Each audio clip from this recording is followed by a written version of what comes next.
This is Money Roots, the podcast where Amy Irvine and her team keep money conversations real, relatable, and rooted in your goals. Let's grow together.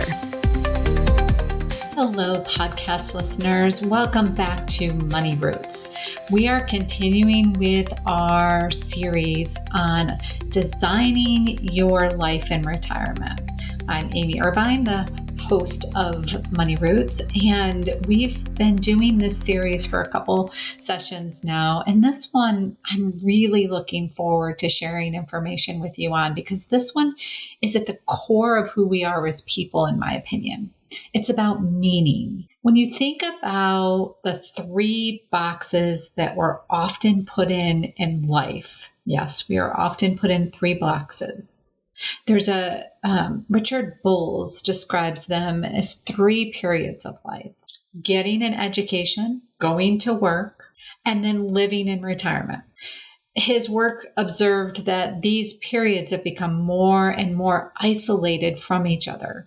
So life in each period seems to be conducted without much consciousness or preparation for life for the next period. So high school and college graduates almost universally express that they have learned very little in school to actually help them in their jobs and be successful in their careers. Yes, they've been given some knowledge, but some of the very basic stuff or interaction they aren't given. And I know on our team, I've had people say that to me too, that they feel really knowledgeable and unknowledgeable at the same time. Likewise, when people are approaching the end of their careers, they kind of realize that they're not really ready for life in retirement. All the changes that are going to happen, the emotional changes especially. So these three periods are sort of in that isolation, and that's why I talk about them being boxes. I saw a quote by John Donahue that said, "The blessings for which we hunger are not to be found in other places or people. These gifts can only be given by yourself. They are not at home in the heart of they are at home in the heart of your soul." So I want to read that one more time. "The blessings for which we hunger are not to be found in other places or people. These gifts can only be given to you by yourself. They are at home in the heart of your soul." So when you're stuck in a box, or when you feel like you're stuck in a box, then you don't feel like you can venture outside or draw outside the lines, as we say. When we're devoted to learning, what's to say that we're not devoted to learning throughout our whole lifetime? And what's to say that we're not devoted to learning something different in retirement? Could that be considered leisure, learning something new? I certainly hope so. When I get to the point where I'm not actively working as much in my business, I might take up pottery or something that's completely outside my comfort zone, but it's something completely new that I would be learning. So instead, when we think about these different phases or different box or periods of our lives, how do we think about balancing some of those things? How do we live more balanced? And wouldn't that be kind of a healthier way to live? Would we feel more satisfied or fulfilled if we don't just say, "Oh, well, I'm done learning, I'm just going to go work. And then I'm done working, I'm just going to live in retirement." Well, what does retirement look like? And if you've listened to my other podcasts, you'll know that I've gotten dug into this a little bit more and a little bit more with each session that I'm doing. But wouldn't we feel more satisfied and fulfilled if we don't box ourselves? I don't know about you, but whenever I feel boxed into a corner, that's when I start to get really antsy. And wouldn't that allow us to be better prepared to transition into whatever the next phase of life is?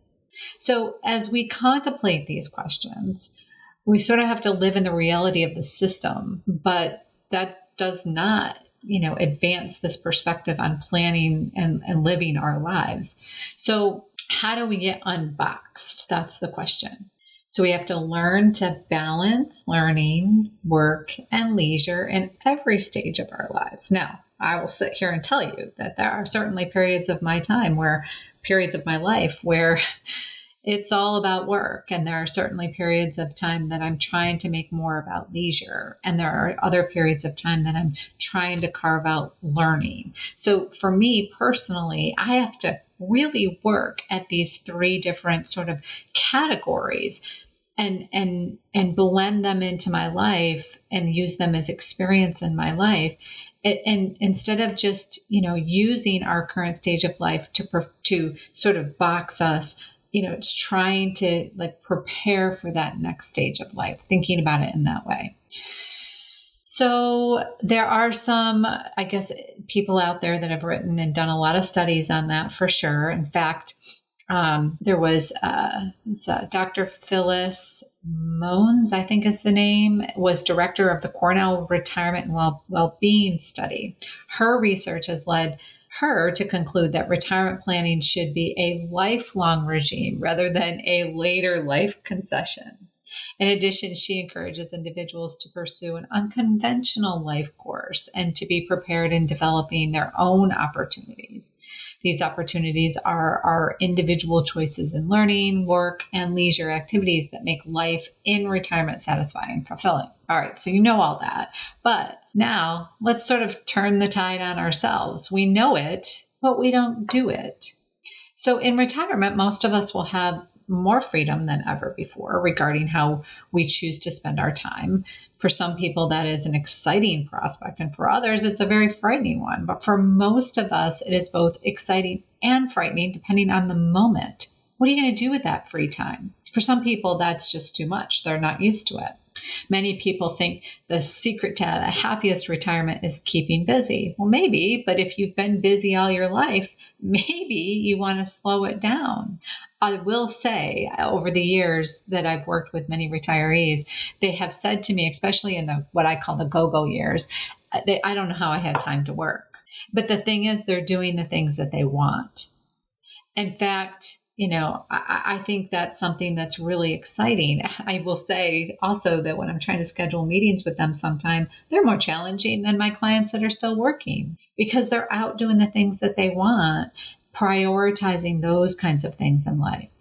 And in many cases, they're taking the time to work up to getting outside of a comfort zone that they put themselves in while they were working. So it's great to keep yourself busy in retirement, but just make sure it's the things you want to do and the activities are bringing you meaningful and fulfilling reward. And the reason that I stress that is because one of the things that I have witnessed too is where people get over involved. Now I have all this time and people are asking me to do certain things. And so now I'm over involved and I'm actually not getting the chance to sit back and relax and enjoy my time and read that book that I wanted to read or take a new class that I wanted to take. I'm going in every which direction that other people want me to go. So it's important to really make sure that the things that you're doing, not just in retirement, obviously, but right now, but certainly, as you design what you want things to look like, is to make sure that the things that you're doing are bringing meaning. And of course, that's a really abstract word. It implies a deeper question, like, what is meaning to me? And I think that's something that's really, really, really critical. You have to design that. You have to look at that. So you have to look at those three boxes of life, and say, what is important to me? Certainly learning might be, work might be, I've talked to a lot of people that want to phase into retirement because their work brings them great pleasure. They just want to work less. What kind of leisurely activities do they like to do? Do you want to be out hiking a little bit more? Okay, we'll go out hiking a little bit more. How do we work that into the system? How can you start to invest your time and energy so that things are more equitably distributed across these activities that bring you, the joy, I guess, in your life? So your learning, your work, your leisure.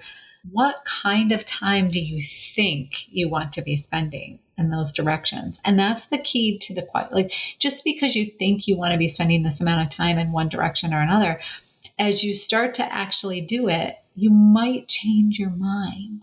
And that's okay. That's okay. So one of the documents that I'm going to provide to you, one of the links, is personal insights about my meaningful activities. So it's just a list of questions. There's no right or wrong answers here. Things like I've always wanted to learn more about. When I have free time, I most enjoy doing what?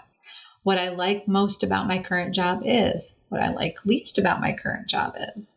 When I review my own life story or history, the learning experience that is most meaningful or interesting to me was what?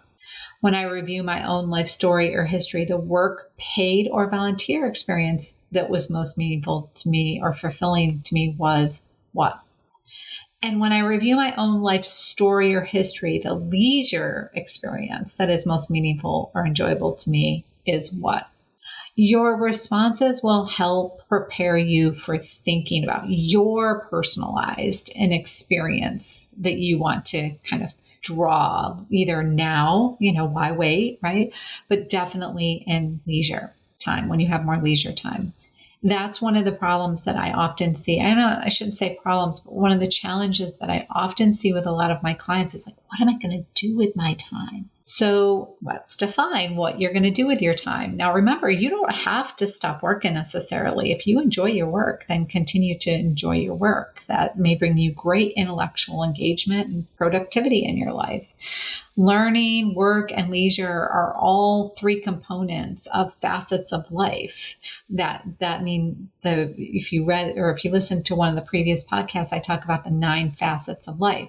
Intellectual, productive, and leisure/recreation. These 3 components can be thought of as the doing facet because they reflect the activities that will frame, design, and define your life in retirement. These are the activities that will structure your time, will give you your life sense of purpose, your pursuit in learning, work, and leisure will also all overlap and influence your goals and the other 6 facets of life: healthcare and personal, fitness, close relationships, community and social relationships, home and location, personal growth, and well-being. So if you don't know what I'm talking about, maybe you missed one of the podcasts, go back and listen to the one where I talk about those 9 facets of life.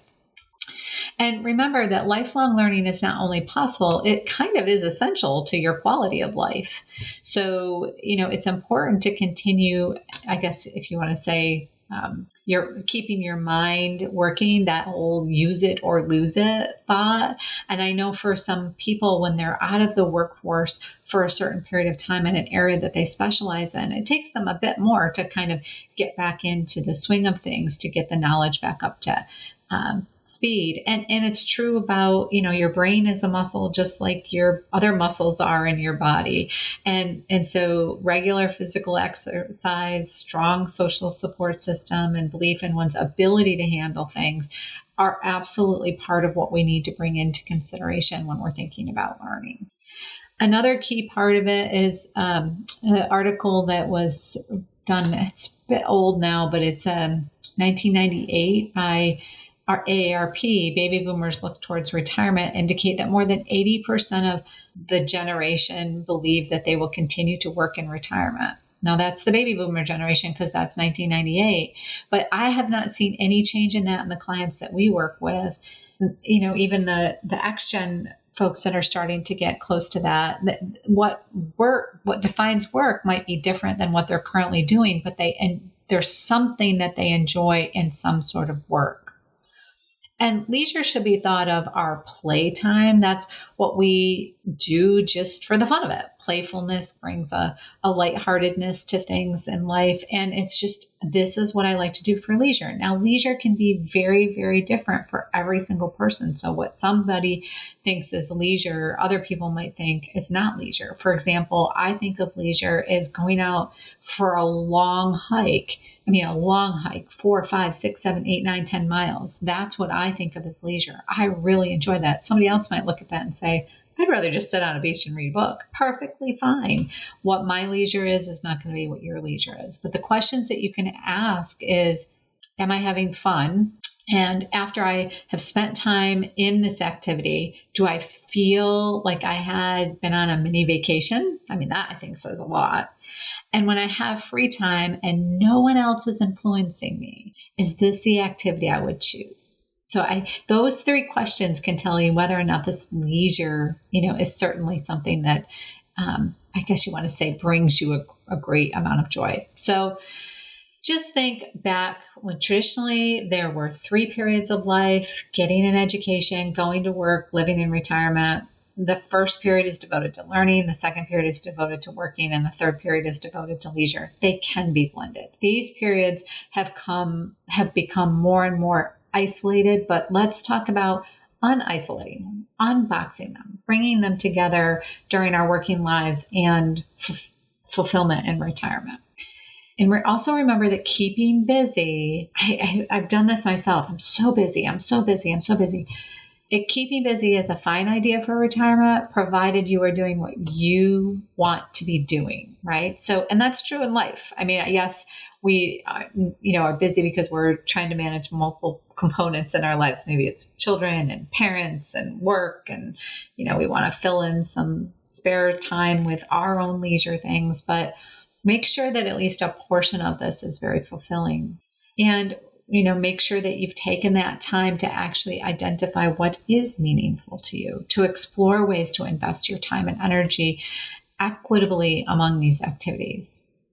So I'm going to upload the learning worksheet or the worksheets that I mentioned so that you can do some little bit of time on your own, some reflective thinking, and hopefully this podcast will get you moving in the direction of what brings you meaning. And then next time we are going to be talking about wealth, but wealth in a different way maybe than what you're thinking of. So stay tuned for the next episode. We hope you tune in as I share a little bit more about the defining true wealth to you. Thanks everyone for listening. If there's anything that you'd like to hear more of, or you have some suggestions for this podcast, please let us know. We want to continue to provide you information that is necessary for you to build your life. And in this particular series, defining and designing your life in retirement. But that's not the only thing we talk about. And we'd love to hear if you want to hear a particular topic. We'll be glad to dive into it. Thanks, everyone. Thanks for listening to Money Roots. Until next time, keep your finances grounded and your future growing.